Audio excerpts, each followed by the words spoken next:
ನಟರಾಜ್ ಗೌಡ್ರೆ, ಇವತ್ತು ಸದನದ ಒಳಗಡೆ ನಿಮ್ಮ ನಾಯಕರುಗಳು ನಡೆದುಕೊಂಡಂತ ರೀತಿ 100% ನೀವು ಸರಿ ಅಂತಾನೆ ಹೇಳ್ತೀರಾ ಅಂತ ನನಗೂ ಗೊತ್ತು. ಆದರೆ ನಿಮ್ಮ ನಾಯಕರುಗಳ ಬಾಯಿಂದ ಬಂದಂತ ಮಾತು ಅಂಡ್ ಒನ್ ಮೋರ್ ಥಿಂಗ್, ನೆನ್ನೆನೆ ಹೇಳಿದ್ರು ಬಹಳ ಸ್ಪಷ್ಟವಾಗಿ ರಾಜ್ಯಪಾಲರು. ಅವರೇನೋ ಆಲ್ ಆಫ್ ಎ ಸಡನ್ ಬಂದು ನೀವು ಕೊಟ್ಟಂತ ಭಾಷಣನ ಇದೇನ್ರಿ ಹಿಂಗ್ ಕೊಟ್ಟಿದ್ದೀರಾ, ನಾನು ಓದಲ್ಲ ಹೋಗ್ರಿ ಅಂತ ಅನ್ಕೊಂಡೇನು ಅವ್ರೇನು ಹೋಗ್ಲಿಲ್ಲ.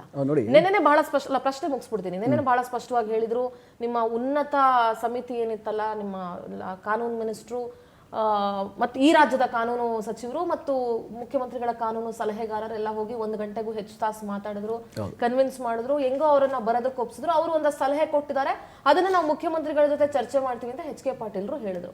ಆ ಸಲಹೆಯನ್ನ ನೀವು ಏನ್ ಚರ್ಚೆ ಮಾಡಿದ್ರಿ, ಆ ಸಲಹೆಯನ್ನ ಏನ್ ತಗೊಂಡ್ರಿ? ನೀವೊಂದ್ ವೇಳೆ ಆ ಸಲಹೆ ತಗೊಂಡಿದ್ರೆ ಆ ಪ್ಯಾರಾಗಳನ್ನ ನೀವು ಕೈ ಬಿಡಬೇಕಾಗಿತ್ತು. ಸಲಹೆಯನ್ನ ಅಕ್ಸೆಪ್ಟ್ ಮಾಡಿಲ್ಲ ನೀವು ಅಂತ ಅಂದಮೇಲೆ ನೀವು ಹೇಗೆ ರಾಜ್ಯಪಾಲರು ನೀವು ಕೊಟ್ಟಿದ್ದಷ್ಟನ್ನು ಓದಬೇಕು ಅಂತ ಎಕ್ಸ್ಪೆಕ್ಟ್ ಮಾಡ್ತೀರಿ? ನೋಡಿ, 7 ಕೋಟಿ ಕನ್ನಡಿಗರ ಸರ್ಕಾರ ಇದು. ಕರ್ನಾಟಕದ ಹಿತ ಈ ಸರ್ಕಾರಕ್ಕೆ ಮುಖ್ಯ. ಕರ್ನಾಟಕಕ್ಕೆ ಅನ್ಯಾಯ ಆಗ್ತದೆ ಎಂದಾಗ ಈ ಸೆಷನ್ಗಳಲ್ಲೇ ನಾವು ಅದನ್ನು ಚರ್ಚೆ ಮಾಡಿ ಅದನ್ನ ನ್ಯಾಯವನ್ನು ದೊರಕಿಸುವಂಥ ಕೆಲಸ ಸರ್ಕಾರ ಮಾಡಬೇಕಾಗುತ್ತೆ. ಸರ್ಕಾರ ಜನಗಳಿಂದ ಆಯ್ಕೆಯಾಗಿರ್ತಕ್ಕ ಸರ್ಕಾರ ತಮ್ಮ ಒಂದು ದಿಕ್ಸೂಚಿ ಇದೆ, ಏನಿದೆ ಕಾರ್ಯಸೂಚಿ ಇದೆ ಅವರಿಗೆ. ಯಾವ ರೀತಿ ನಾವು ರೂಪುರೇಷೆಗಳನ್ನ ನಿರ್ಧರಿಸ್ತೀವಿ, ಯಾವ ನೀತಿಗಳನ್ನ ಮಾಡ್ತೀವಿ, ಯಾವ ಯೋಜನೆಗಳನ್ನ ಮಾಡ್ತೀವಿ ಅಂತ ಇರ್ತದೆ. ಆದರೂ ಗವರ್ನರ್ ಮುಖಾಂತರ ಅದನ್ನು ಇಡೀ ರಾಜ್ಯಕ್ಕೆ ಗೊತ್ತು ಮಾಡುವಂಥ ದಿನ ಇದು. ಜಂಟಿ ಸದನವನ್ನು ಅವರು ಭಾಷಣ ಮಾಡಬೇಕಿತ್ತು, ಅಧಿವೇಶನವನ್ನು ಭಾಷಣ ಮಾಡಬೇಕಿತ್ತು. ಸರ್ಕಾರ ತೀರ್ಮಾನ ಮಾಡಿ ಸರ್ಕಾರ ಕ್ಯಾಬಿನೆಟ್ ಅಪ್ರೂವ್ ಮಾಡಿರ್ತಕ್ಕಂತಹ ಭಾಷಣವನ್ನು ಪ್ರತಿಯನ್ನು ಎಲ್ಲ MLAಗಳಿಗೆ, ಎಲ್ಲ ವಿಧಾನ ಪರಿಷತ್ ಸದಸ್ಯರಿಗೆ ಕೊಟ್ಟು, ಗವರ್ನರ್ಗೂ ಕೊಟ್ಟು ಅವ್ರ ಕೈಲಿ ಓದಿಸುವಂಥದ್ದು ಪರಿಪಾಠ. ಗವರ್ನರ್ಗೆ ಯಾವುದೋ ಒಂದು ಮಾಹಿತಿ ಇಷ್ಟ ಇಲ್ಲ, ಕೇಂದ್ರ ಸರ್ಕಾರ ಏನೋ ತಪ್ಪು ಮಾಡಿಬಿಟ್ಟಿದೆ, ಅದು ನನ್ನ ಬಾಯಲ್ಲಿ ಕೇಳಿಸೋದು ಅಂತ ಅವ್ರಿಗೆ ಅನಿಸಿದ್ರು, ರಾಜ್ಯದ ಹಿತ ಇದೆಯಲ್ಲ, ಕೇಂದ್ರ ಸರ್ಕಾರ ತಪ್ಪು ಮಾಡಿದೆ, ನರೇಗಾ ವಿಷಯದಲ್ಲಿ ಕೇಂದ್ರ ಸರ್ಕಾರ ತಪ್ಪು ಮಾಡಿದೆ, ಅದನ್ನು ಸರಿ ಮಾಡಿ ಅಂತ ನಾವು ಹೋರಾಟವನ್ನು ಮಾಡ್ತಾ ಇದ್ದೀವಿ. ಸರ್ಕಾರ ಕೂಡ ರಾಜ್ಯದ ಪರವಾಗಿ ಒಂದು ನಿರ್ಧಾರ ತೆಗೆದುಕೊಂಡು, ನಿರ್ಣಯ ತೆಗೆದುಕೊಂಡು ಕೇಂದ್ರ ಸರ್ಕಾರಕ್ಕೆ ಇದನ್ನು ರೀಇನ್ಸ್ಟೇಟ್ ಮಾಡಿ, ಅದನ್ನು ಹಳೆದನ್ನು ಮರುಸ್ಥಾಪನೆ ಮಾಡಿ ಅಂತ ಒಂದು ಮನವಿ ಮಾಡೋದ್ರೊಳಗೂ ಇದ್ದಾರೆ. ಅದರೊಳಗೆ ಅದು ಜನ ಹೋರಾಟ ಆಗಬಹುದು, ಸರ್ಕಾರ ಹೋರಾಟ ಆಗ್ಬೋದು, ಕಾನೂನು ಹೋರಾಟ ಆಗ್ಬೋದು, ಅವೆಲ್ಲ ಇರ್ತದೆ. ಆದರೆ ಇವತ್ತು ರಾಜ್ಯಪಾಲರು ಯಾರು ಸಂವಿಧಾನ ರಕ್ಷಕ ಅಂತ ಇರ್ತಾರಲ್ಲ, ಅವರು BJPಯ ಪ್ರಚಾರಕರ ಥರ ಬಿಹೇವ್ ಮಾಡಿದ್ರು. ಯಾಕಂದರೆ ಬೆಳಗ್ಗೆ 10 ಗಂಟೆಗೆ ವಿರೋಧ ಪಕ್ಷದ ನಾಯಕ ಪ್ರೆಸ್ ಮೀಟ್ ಮಾಡ್ತಾರೆ, ರಾಜ್ಯಪಾಲರು ಮೊದಲೊಂದು ಸಾಲು ಕೊನೆ ಒಂದು ಸಾಲು ಓದಿದ್ರು ಸಾಕಾಗ್ತದೆ, ಆ ಥರದ್ದಿದೆ ಅಂತ. ಆದರೆ ನಮ್ಮ ಪ್ರತಿಯನ್ನು ರಾಜ್ಯಪಾಲರು ತಗೊಂಡೋಗಿ ಓದಿಲ್ಲ, ಅವರು ಇಷ್ಟ ಬಂದಂಗೆ ಏನೋ ಒಂದು ಪ್ರಿಪೇರ್ ಮಾಡ್ಕೊಂಡು ಓದಿದ್ದಾರೆ. 3 ಸೆಂಟೆನ್ಸು 30 ಸೆಕೆಂಡ್ಸಲ್ಲಿ ಮುಗಿಸಿದ್ದಾರೆ. ಇದು ರಾಜ್ಯದ ನಮ್ಮ ಸದನಕ್ಕೆ ಮಾಡಿದಂತಹ ಅಗೌರವ, ರಾಜ್ಯ ಸರ್ಕಾರಕ್ಕೆ ಮಾಡಿದ ಅಗೌರವ, ಕರ್ನಾಟಕ ರಾಜ್ಯದ ಜನತೆಗೆ ಮಾಡಿದ ಅಗೌರವ ಆಗಿದೆ. ರಾಜ್ಯಪಾಲರ ಹೊಣೆಗಾರಿಕೆ, ಇಲ್ಲಿ ಬಂದ ಸಂಪ್ರದಾಯದ ಪ್ರಕಾರ ಅವರು ಅದನ್ನು ಓದಲೇಬೇಕಿತ್ತು, ಅವರ ವೈಯಕ್ತಿಕ ಅಲ್ಲ. ಮತ್ತೊಂದು ಪ್ರಶ್ನೆ, ಇಲ್ಲಿ ಕಾನೂನನ್ನ ಪಾಲಿಸೋದು ಇಂಪಾರ್ಟೆಂಟ್, ಸಂಪ್ರದಾಯವನ್ನ ಪಾಲಿಸೋದು ಇಂಪಾರ್ಟೆಂಟ್? ಕಾನೂನು ಪಾಲಿಸ್ಬೇಕಾ, ಸಂಪ್ರದಾಯ ಪಾಲಿಸ್ಬೇಕಾ?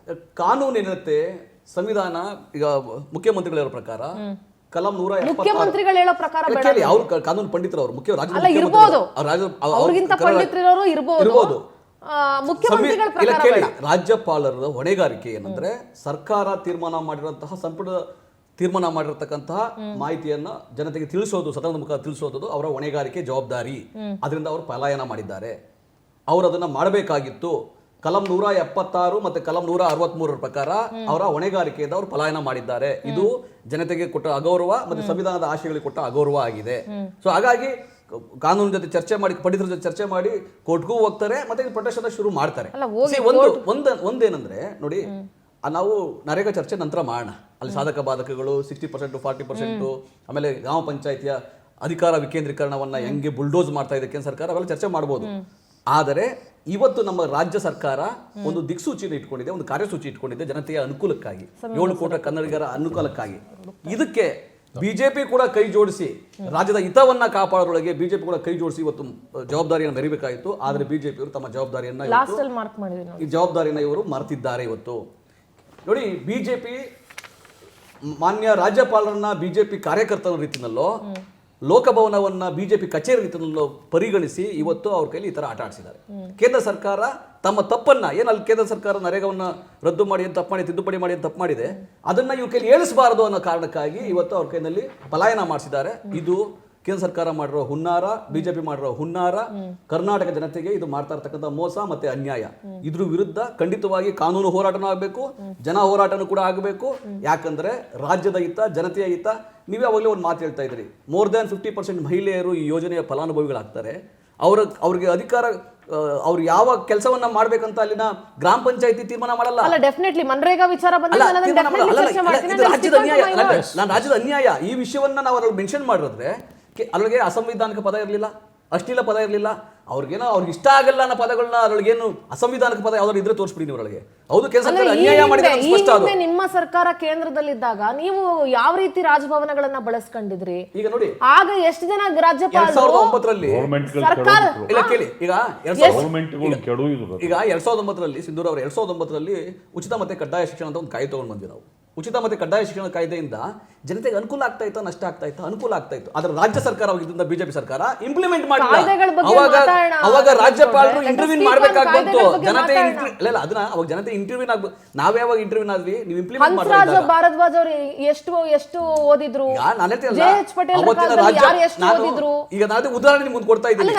ನಮ್ಮ ಸಮಯದಲ್ಲಿ ರಾಜ್ಯಪಾಲರು ಯಾವ ರೀತಿ ಜವಾಬ್ದಾರಿಯಿಂದ ನಡ್ಕೊಂತ ಇದ್ರು, ಜನತೆ ಸರ್ಕಾರದ ಪರವಾಗಿ ಯಾವ ರೀತಿ ನಡ್ಕೊಂತ ಇದ್ರು, ರಾಜಭವನವನ್ನ ದುರುಪಯೋಗ ಪಡಿಸ್ಕೊಂಡು ಕಾಂಗ್ರೆಸ್ ಏನೆಲ್ಲ ಮಾಡಿದೆ ಅನ್ನೋದನ್ನ ಈ ದೇಶ ಕಂಡಿದೆ.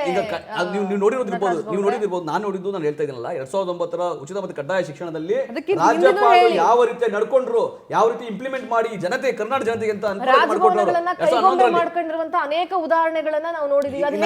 ನಾನು ಒಂದು ಉದಾಹರಣೆ ಕೊಟ್ಟೆ, ನಾನು ಕೊಟ್ಟ ಉದಾಹರಣೆ ನೋಡಿ, ಎಂತಹ ಅದ್ಭುತವಾದ ಉದಾಹರಣೆ. ರಾಜ್ಯಪಾಲರು ಎಷ್ಟು ಜವಾಬ್ದಾರಿ ನಡ್ಕೊಂಡ್ರು. ಸರಿನಾ? ಹೌದು, ನಾನು ಹೇಳ್ತೀನಿ. ಅಲ್ಲಲ್ಲ, ನಿಮ್ಮ ಕಾಲದಲ್ಲಿ ಇದ್ದಂತಹ ರಾಜ್ಯಪಾಲರುಗಳು ನೀವು ನಡೆಸ್ಕೊಂಡಂತ ರಾಜ್ಯಪಾಲರ ಸ್ಥಿತಿಗತಿಗಳು ಸರಿ ಇತ್ತಾ?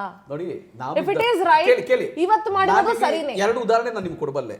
ಎರಡು ಉದಾಹರಣೆ ಕೊಡಿ. ಜಗದೀಶ್ ಶೆಟ್ಟರು ಮುಖ್ಯಮಂತ್ರಿ ಆಗಿದ್ದಾಗ, ಯಡಿಯೂರಪ್ಪ ಮುಖ್ಯಮಂತ್ರಿ ಆಗಿದ್ದಾಗ ಇಲ್ಲಿನ ರಾಜ್ಯಪಾಲರು ಯಾವ ರೀತಿಯಾಗಿ ಕೇಂದ್ರ ಸರ್ಕಾರದಿಂದ ನಿಮಗೆ ಆದಾಯ ಆಗ್ತದೆ, ಹಣ ಬರ್ತದೆ, ಜನತೆಗೆ ಅನುಕೂಲ ಆಗುತ್ತೆ, ಈ ಯೋಜನೆಗಳನ್ನ ಇಂಪ್ಲಿಮೆಂಟ್ ಮಾಡಿ ಅಂತ ಅವ್ರಿಗೆ ಸಲಹೆ ಕೊಟ್ಟರು, ಸಹಾಯ ಮಾಡಿದ್ರು ಹೊರತು ಈ ರೀತಿಯಾಗಿ ದುರುಪಯೋಗ ಮಾಡಿಕೊಂಡು ಕಾಂಗ್ರೆಸ್ ಪರವಾಗಿ ಮಾಡಿಲ್ಲ. ಅವತ್ತು ರಾಜ್ಯ ಸರ್ಕಾರದ ಪರವಾಗಿ, ಜನತೆಯ ಪರವಾಗಿ ರಾಜ್ಯಪಾಲರು ಕೆಲಸ ಮಾಡಿದ್ರು. ಈ ರಾಜ್ಯಪಾಲರು ಏನ್ ಮಾಡ್ತಾ ಇದ್ದಾರೆ? ಜನತೆಯ ಪರವಾಗಿ ಕೆಲಸ ಮಾಡ್ತಾ ಇದ್ದಾರೆ. ಇಲ್ಲ ಬಿಜೆಪಿ ಕಚೇರಿ ಕಾರ್ಯಕರ್ತರಾಗಿ ಕೆಲಸ ಮಾಡ್ತಾ ಇದ್ದಾರೆ. ಪ್ರಶ್ನೆ ಕೇಳ್ಬಿಡ್ತೀನಿ. ರಾಜ್ಯಪಾಲರಿಗೆ ಅಂತ ಉದ್ದೇಶ ಇದ್ದಿದ್ರೆ ಅಫ್ಕೋರ್ಸ್ ಕೇಂದ್ರ ಸರ್ಕಾರದಿಂದ ಅಪಾಯಿಂಟ್ ಆಗಿರ್ತಾರೆ. ಈಗ ನಿಮ್ಮ ನಾಯಕರುಗಳು ಯಾರ ಅಣತಿ ಅಂತ ನಡ್ಕೊಳ್ತಾರೆ? ನಿಮ್ಮ ಸರ್ಕಾರದ ಅಣತಿ ಅಂತಾನೆ ನಡ್ಕೊಳ್ತಾರೆ. ಈ ಕಳೆದ ಬಜೆಟ್ ಅಧಿವೇಶನ ಏನಾಯ್ತಲ್ಲ, ಅದರಲ್ಲಿ ಫಸ್ಟ್ ಪಾರದಲ್ಲೇ ನಿಮ್ಮ ಬಜೆಟ್ ಪ್ರತಿಯಲ್ಲಿ ಅನುದಾನ ತಾರತಮ್ಯದ ಬಗ್ಗೆ ನೀವು ಮೆನ್ಷನ್ ಮಾಡಿ. ಅವತ್ತೇನೋ ಅವ್ರು ಓದಲ್ಲ ಅಂತ ಹೇಳಿಲ್ವಲ್ಲ, ಓದಿದ್ರಲ್ಲ ಅದನ್ನ ಅವರು. ಇದು ಅಷ್ಟೇ, ಕಾಯ್ದೆ ತಪ್ಪು ಮಾಡಿದೆ ಅಂತ ಹೇಳಿ ಇವ್ರು ಹೇಳ್ದಲೇ ಇರಲ್ಲ. ಅಂದ್ರೆ ಒಬ್ಬ ರಾಜ್ಯಪಾಲರಾದವ್ರಿಗೆ ಅಷ್ಟು ವಿವೇಚನೆ ಇಲ್ಲದೆ ಅವರು ಆತರ ಮಾತಾಡ್ತಾರೆ ಅಂತ ನೀವು ಅಂದ್ಕೊಳ್ತೀರಾ? ಇದನ್ನೇನು ಗೊತ್ತಾ, ರಾಜ್ಯಪಾಲರನ್ನ ಉದ್ದೇಶಪೂರ್ವಕವಾಗಿ ಕೇಂದ್ರ ಸರ್ಕಾರ ತಮ್ಮ ತಪ್ಪನ್ನು ಮುಚ್ಚಾಕೊಳ್ಳಿಕ್ಕೆ ಅವ್ರ ಕೈಲಿ ಓದ್ಲಿಕ್ಕೆ ಅವಕಾಶ ಕೊಟ್ಟಿಲ್ಲ. ಅವ್ರನ್ನ ದುರುಪಯೋಗ ಮಾಡ್ಕೊಂಡಿದ್ದಾರೆ. ಅವ್ರನ್ನ ಬಿಜೆಪಿ ಕಾರ್ಯಕರ್ತರ ರೀತಿಯಲ್ಲಿ ರಾಜ್ಯಪಾಲರನ್ನ ಅನೇಕ ಬಾರಿ ಪಡಿಸ್ಕೊಂಡಿದೆ. ಈಗ ನೀವು ಅದಕ್ಕೆ ಇದು ಶೀಲ್ಡ್ ಆಗಿ ಮಾಡಬೇಡಿ. ಇವತ್ತಿನ ರಾಜ್ಯದಲ್ಲಿ, ಇವತ್ತಿನ ಪರಿಸ್ಥಿತಿನಲ್ಲಿ ಕರ್ನಾಟಕಕ್ಕೆ ಆರ್ಥಿಕವಾಗಿ ಅನ್ಯಾಯ ಆಗ್ತಾ ಇದೆ.